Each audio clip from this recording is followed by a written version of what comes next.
No pressure. So you gotta stop looking. No pressure. I feel like this game was a good game, and we're playing defense. And I'll say what stick out is Caleb Lona taking back-to-back charge. That's really big time. That's really big time for us. So that really helped us. And so guys are buying in and playing for each other. So I'll say that.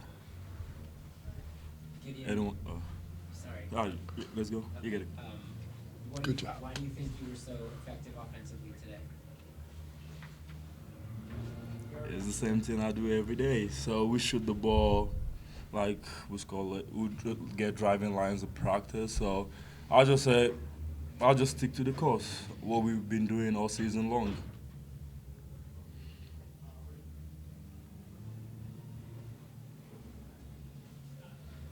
You guys seem to be a second-half team in these first two games of the NIT. What turns it on, do you think, for your team in the second half? I would say coach right here.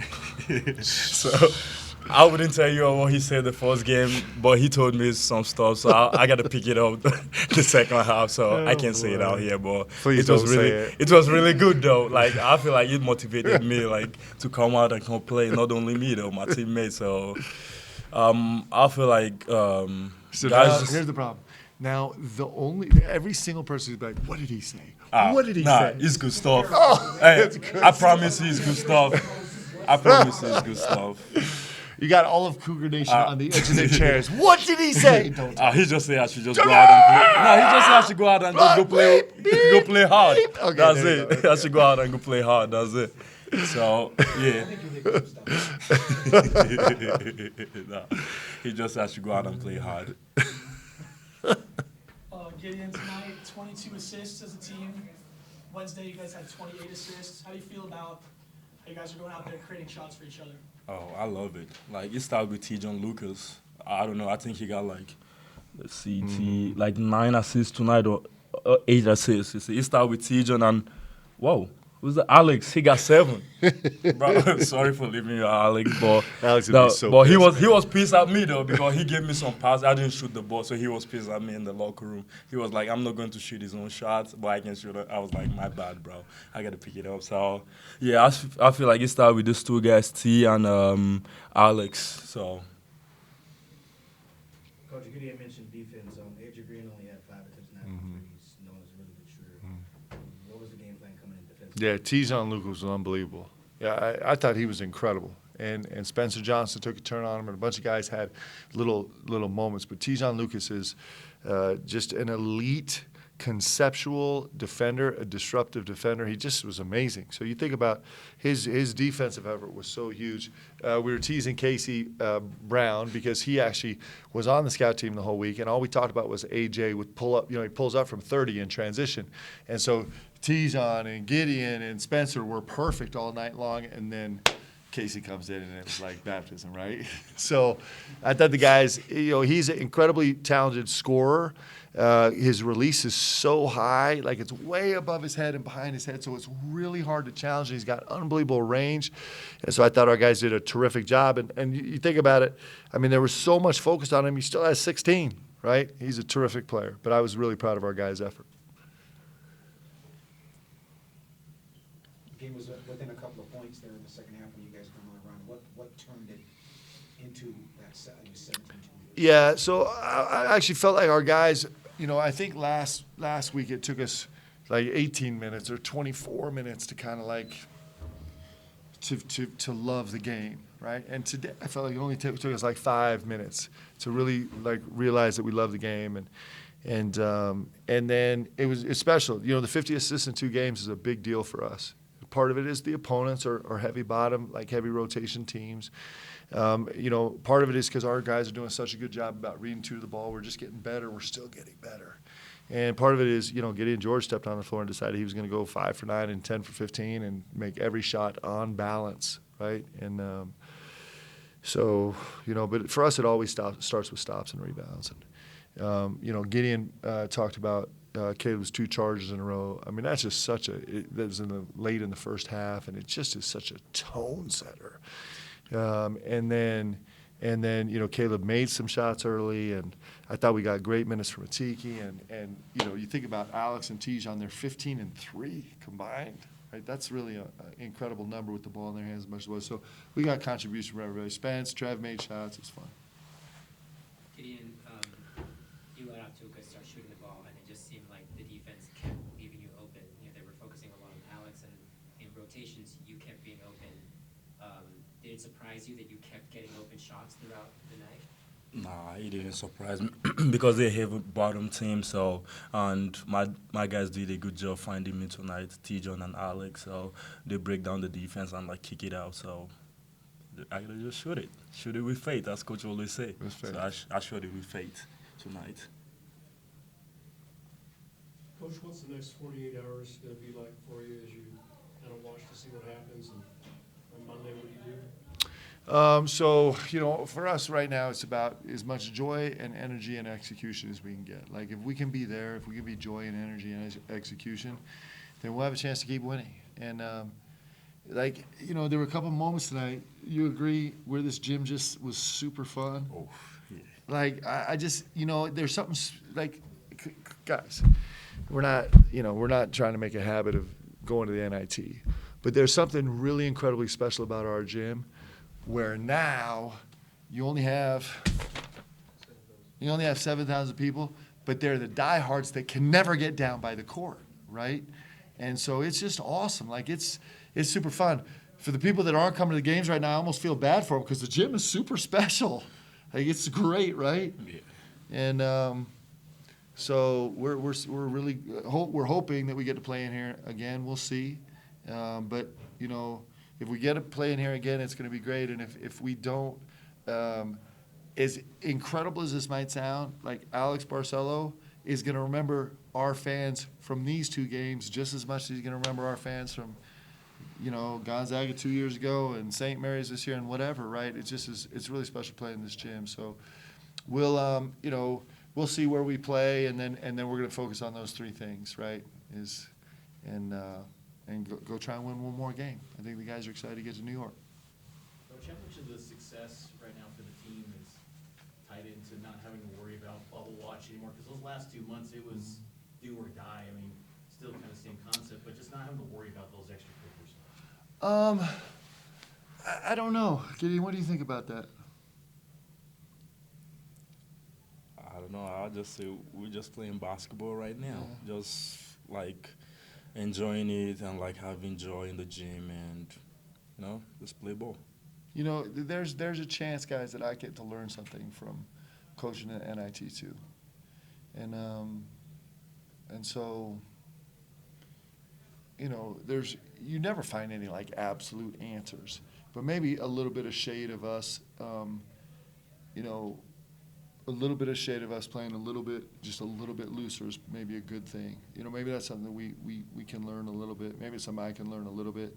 We still have to come with unbelievable intensity and fight, and we got to do that. But mostly what's happening right now is just commentary on the core of our team. Like, we have unbelievable leaders.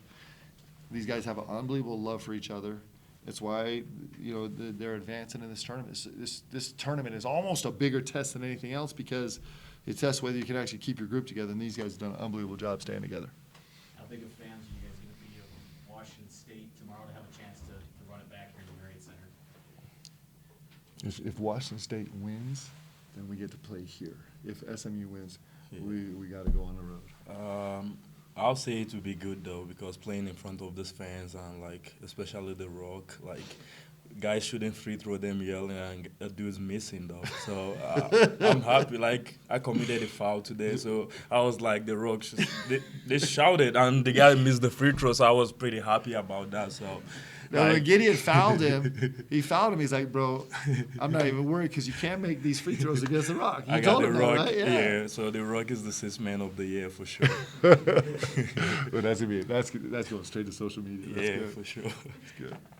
Gideon, there was a play in the second half sometime where the shot clock was running down and you made a drive to the basket, a couple pump fakes, you flip the ball up and it goes in, and you went crashing into Richard and Seneca on the baseline. Did they say anything as you tumbled onto them or anything like that? Nah, they just helped me up. They said I should run back to D. So I don't know how that shot went in, but I'm glad it went in. So it's a good play. So no shot clock violation, no turnover for me. So I'll take that. Coach, I haven't seen that much passion over a call right before half. What did you see from where you were, and why did it make you triggered so much? Well, so I like. Good question. You know, I did see a clip of Pop the other day that I just loved. Where he kind of lost his mind and then he walked off the floor weekend, and yeah, it's just fun in games. Like it's just fun. Like we're competing, and there's never gonna. It's hard to be a referee, and there's never gonna be all perfect calls. And this is a good crew. It's a veteran crew, and they're gonna make some mistakes, and we're gonna make some mistakes. And there is a repartee between us where we each try and push each other just as far as we can, right?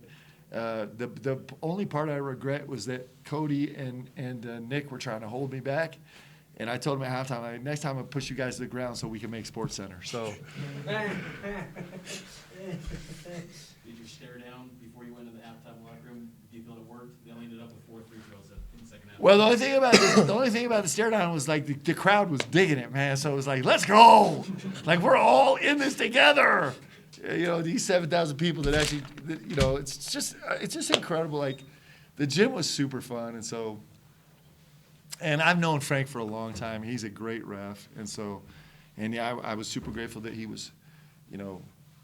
He held on to his whistle, you know, after that. So, I mean, you know, he didn't tee me up, but he was probably close, and I probably might have deserved it. Coach, past 2 games, you guys have scored 90 plus and 50% shooting.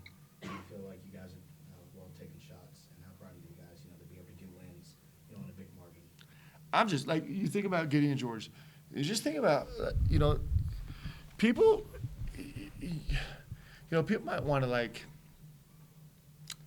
You know, the NIT is complicated. It's complicated. It's complicated for you guys to write about. It's complicated for us to figure out. The whole thing is complicated. But like, you know what you do? We talked about this when we got assigned to the NIT. We're like, hey, we don't get to choose the NCAA tournament anymore. All we could choose is to win and get better in the NIT or to lose, right?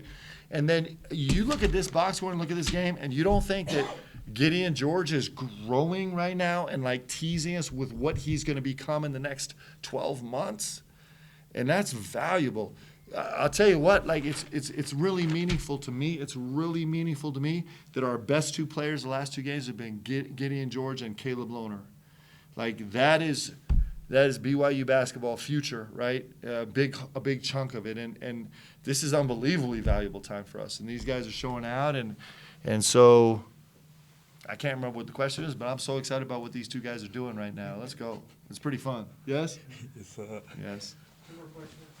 Gideon, did you know that today was your very first 20-point game at BYU? I think so. I think How does that make you feel? He wants to correct you. It was a 27-point game. He I was don't going to say know. it's my first 27-point game. I know.